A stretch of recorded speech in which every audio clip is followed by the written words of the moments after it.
Mr. Witness, with this submission, did the DepEd, Department of Education, submit any list of NPAs, communist, or leftist groups? Based on their submissions po, wala naman po silang sinubmit. And the next column, a target to eliminate or reduce recruitment of teachers and learners by communist or leftist groups. Any observation on this? Since hindi po naka-enumerate yung kanilang specific confidential activities, hindi po naka-match yung kanilang physical target on the specific confidential activities na paggagamitan nila ng kanilang fund from Well, confidential. There was no list of teachers, no list of learners, nor list of communist or leftist groups appended to any of the documents submitted by the DepEd, Mr. Witness. Wala po. For emphasis, please read the amount here. The amount po is 9,375,000 pesos. Okay. We go as well to the second quarter. What observations can you make about the second quarter, Mr. Witness? Same po with the first quarter, hindi rin po naka-indicate yung kanilang specific confidential activities na kanilang paggagamitan ng magiging basis po ng kanilang disbursements from the confidential fund. Same observation for the third quarter in terms of physical target, Mr. Witness? Yes, ma'am. And the amount, please state for the record, for the second quarter, to eliminate, reduce recruitment of teachers and learners by communist groups or leftist groups. A function of the DepEd? How much was spent by the DepEd for this function? For the second quarter po, 9.3 million pesos po. And for the third quarter? For the third quarter, 9.2 million pesos po. Okay. Again, we go now to the second program or activity allegedly conducted by the DepEd. Abuse prevention and control within schools. Mr. Witness, were any documents submitted to show what activities these programs allegedly to prevent abuse and control within schools with the expected objective of reducing abuses against learners? Did the DepEd submit any documents as to list of schools or list of learners or list of or number of abuses? Based on Reduce. their submission po, wala po silang sinubmit na document. And the third column says, increase community participation in reporting cases against learners.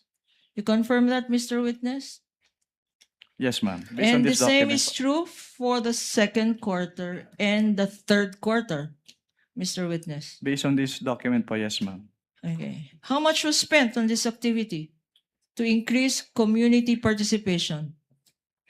For the first quarter For the first quarter po, 10 million pesos.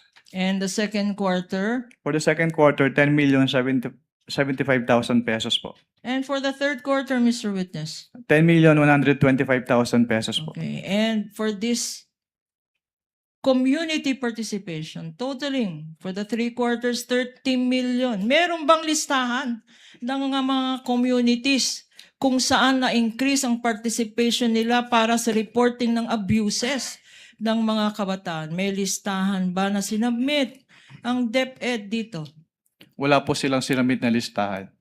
para sa tatlong quarters, Mr. Witness? Yes, ma'am. Okay. Punta naman tayo dito sa number 3.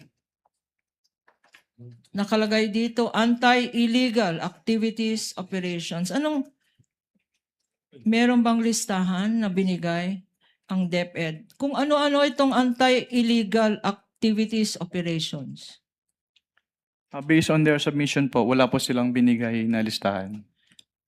Itong nakalagay na illegal activities within schools, may listahan ba ng eskwelahan na binigay?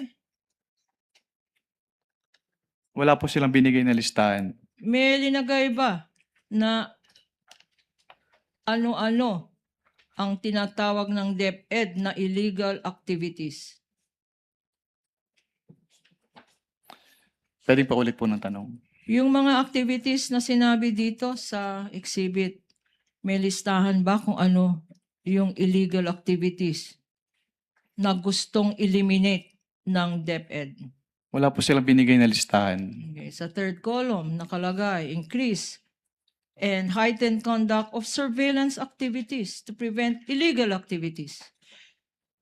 Again, Mr. Witness, may listahan ba or document ang sinubmit ng DepEd para patunayan na ginastos nga ito? Wala po silang sinubmit. And your observation is likewise the same, Mr. Witness, for the second and third quarters? Walang submission na binigay. Yes, ma'am. Pakibasa ang amounts involved dito. For the first quarter, ang amount ay Anong item po, ma'am? Number 3? number 3, yung tinatawag na anti-illegal activities operations. Magkano? Magkano ginastos ng DepEd? For the the first quarter po, 9 million pesos. For the second quarter, 9.1 million pesos. And for the third quarter, 9,140,000 pesos po. Ano ang arithmetic nun? 9 times 8, almost 30 million. 27,240,000 pesos po. Nawala, 27 million, nawala namang kasamang document para sabihin kung ano yung mga illegal activities na yan. Lastly, Mr. Witness, anti-extremism at terrorism programs. Extremism and terrorism programs ng DepEd. Anong ibig sabihin nito? Nakalagay dito sa second column, Your Honor, pakibasa. Your Honor Yung will second object column. to the question, anong ibig sabihin? Because obviously this is something submitted by the DepEd and the witness is not competent enough to testify what DepEd meant. Your Honor, I was just reading it. In fact, there is no question on what is this. Then I apologize for that. I just heard anong ibig sabihin. Winidraw ko na yun, Apa, Counsel. sorry. Sa second column, gather information necessary for the implementation of general peace and order. Peace and order within the department. Within the department. Meron bang sinubmit na documents dito, Mr. Witness? Anong document po ulit yun, ma'am? Itong nakalagay dito, to gather information necessary for the implementation of general peace and order within the department. Tama bang basa ko? Hindi within the country. Within their own department. What documents were submitted to evidence this information gathered? Wala po silang sinubmit na document. Last, please. Intensifies, next column. Intensify background investigation of DepEd personnel and learners involved. Terrorist groups sa campus involved in terrorist groups. Mr. Witness, any evidence of this intensification? Pinatibay daw ang background information kasi daw merong terrorist groups sa mga eskwelahan. Ano naman ang dokumentong sinubmit ng DepEd para patunayan? Natunay nga na may terrorist ang mga eskwelahan. Meron ba? Submit the documents. Wala po silang sinubmit. Okay, and this is the same for the second quarter and the third quarter. You confirm that, Mr. Witness? Yes, ma'am. For the record, what are the amounts spent allegedly? Magkano ang ginastos ng DepEd para mawalan ng terrorist ang mga eskwelahan? 9 million, correct? for the first quarter? Can you read? Based on the documents submitted po, for the counterinsurgency program, 9,375,000 pesos po. For the second quarter? For the second quarter, 9.3 million pesos.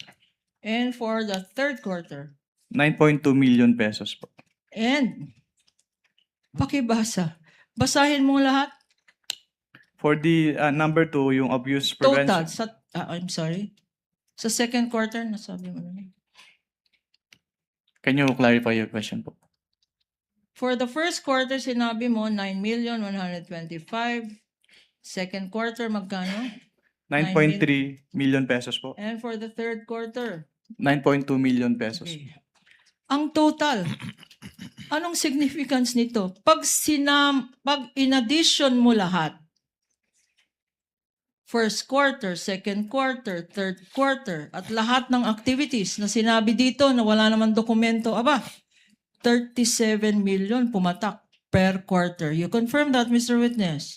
Based on the document po, yung total po ay 37.5 million pesos A fixed amount. per quarter. A fixed amount for the first quarter, 37.5, Mr. Witness. Based on this document po, yes ma'am. Another fixed amount for the second quarter. Based on this document po, yes ma'am. Another fixed amount for the third quarter. Based on this document po, yes po. Okay. Sino naman ang pumirma dito? Again, Mr. Witness, na nakalagay approved by. Ang nakapirma po dito ay si Vice President Sara Duterte po. And that is her signature, Yes ma'am. which you are familiar with for the same reason you said earlier. Yes ma'am. Okay. We now go to 3 liquidation documents, which are land bank checks, again stipulated to by the counsel for the respondent. These are land bank checks number 0000453, dated February 20, 2023, Exhibit P-1-20-A. Another land bank check 0000964, dated April 19, 2023, and another land bank check number 00000002250, dated 11 July 2023, marked by prosecution success, respectively as Exhibit P-1-20-A, P-1-20-B, and P-1-20-C, being flashed on the screen and shown by Attorney Peña to the witness. For the record, counsel for respondent, these are your exhibits. What again for the record? For the check ending 0453 dated February 20, 2023, Your Honors, that was marked as Exhibit D-1-3-DE. For the check dated July 11, 2023, check ending number 2250, that is Exhibit D-1-57-DE. And for the other check, ending 0964, dated April 19, I believe, 2023. This is D-1-27-DE, Your Honor. Correct. Duly noted. Counsel may proceed. Thank you, Your Honor. Now, tell us, Mr. Witness, ano naman ang significance ditong mga tatlong land bank checks na nakalagay dito sa screen at na-examine mo? Ang significance po ng land bank checks na ito ay ito po yung proof na pwede nilang i-withdraw yung kanilang cash advances po. And anong periods covered? Based on the documents po na mention na pakita earlier, for the first quarter, ang period covered po ay February 20 to March. May I refer po to the documents for the period po, Your Honor? Witness may do so with respect to the, you're referring to the physical and financial plan To the ano po? or to the check? Not the check. To the land bank checks, Your Honor.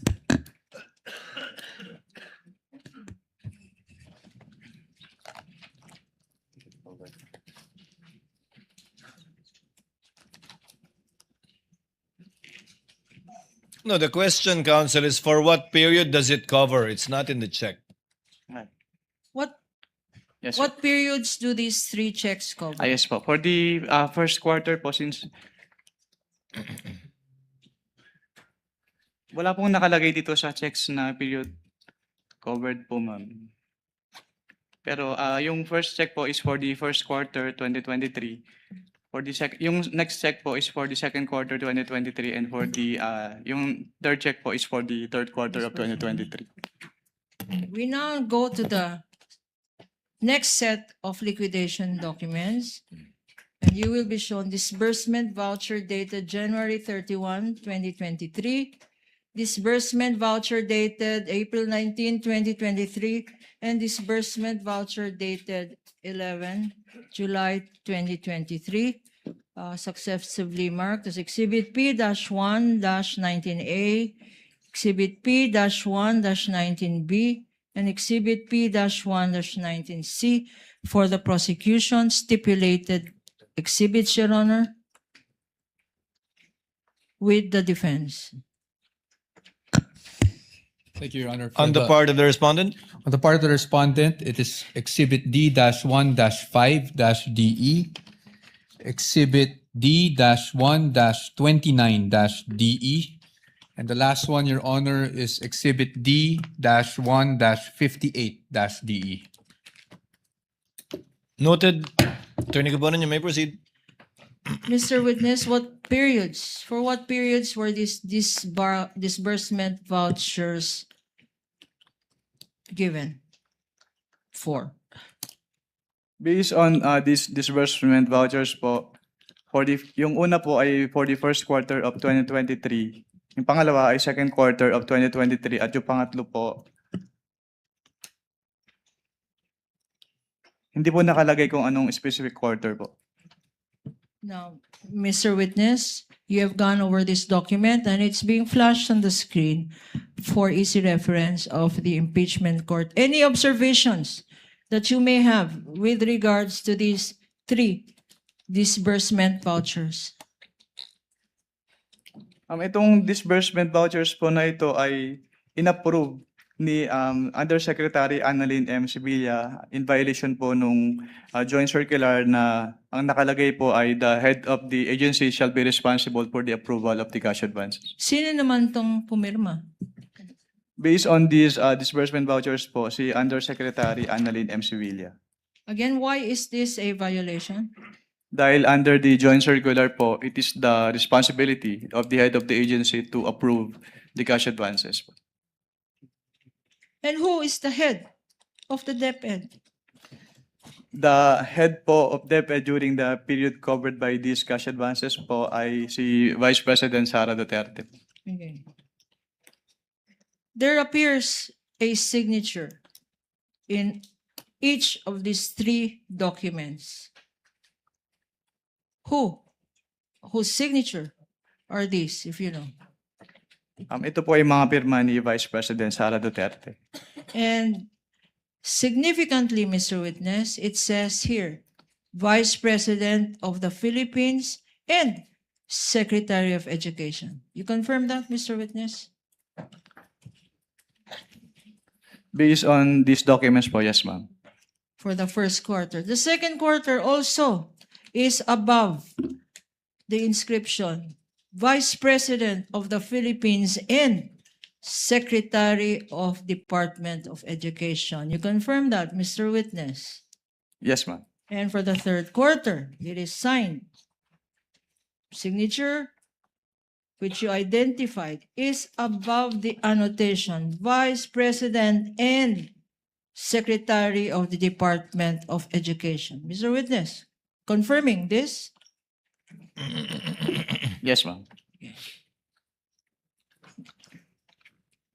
And what is the significance, Mr. Witness, of the Vice President concurrently DepEd Secretary's signature to these 3 documents? Sinertify po ni Vice President Sara Duterte as the Secretary of Education na yung cash advances po ay kailangan naayon sa batas at incurred po under her direct supervision. Can you read from your copy, and it's flashed on the screen, yung particulars nito, above, for the first document, above the signature of the Vice President, concurrently Secretary of Education. Pakibasa kasi What particular box po, ma'am? this first document, What particular box po? the one that says particulars and is above. Pakibasa kasi ang dilim, hindi ko makita.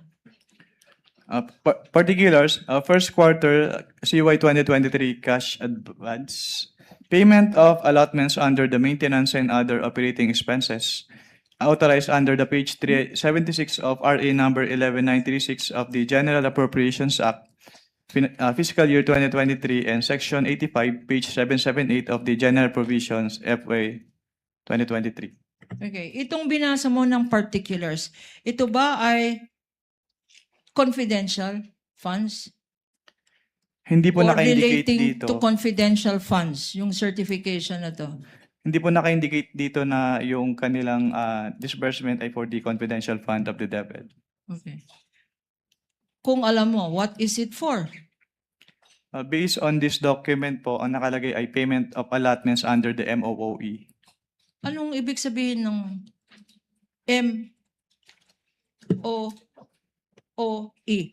Anong ibig sabihin nun? Kung hindi ito confidential funds, ano naman itong MOOE na pinaggamitan ng pera na confidential funds ng Vice President cum Secretary of Education? Yung MOOE po kasi kasama yun doon sa kanilang regular funds. Regular funds. Yes, ma'am. Ang regular funds ba,